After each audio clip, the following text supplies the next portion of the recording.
नाज़रीन हेडलाइंस समझियूं अवांखे अहम ख़बर ॾींदा हलूं। वफ़ाक़ी वज़ीर आबी वसाइल ख़ुर्शीद अहमद शाह चयो आहे त कर्ज़नि में जकड़ियल ऐं महांगाई में खुरबल पाकिस्तान खे बचाइण लाइ गॾिजी वेहणो पवंदो।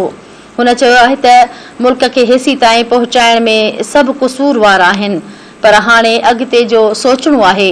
सैयद ख़ुर्शीद अहमद शाह चयो त इमरान ख़ान माइंड सेट तहत जलसा करे रहियो आहे। जेकॾहिं हू जलसा करण में मुल्क जी बहितरी सम्झे थो त भली कंदो रहे। हुन चयो आहे त छा असां कॾहिं इहो सोचियो आहे त मुल्क जी ग़रीब अवाम कहिड़ो क़सूर कयो आहे। सैयद ख़ुर्शीद अहमद शाह वधीक चयो त 75 साल गुज़री विया, पर असां आज़ाद थियण बदिरां ग़ुलाम थींदा वियासीं। 65 ऐं 71 वारी जंगुनि में बि मुल्क कर्ज़ी न थियो। कॾहिं सोचियो आहे त सियासतदाननि त हाणे कर्ज़ छो थी विया आहियूं।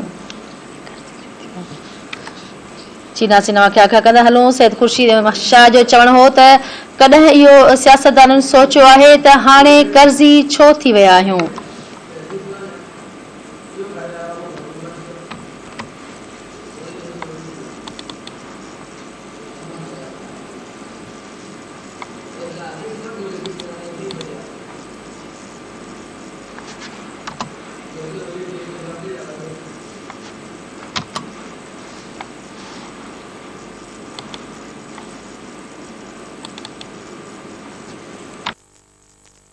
नाज़रीन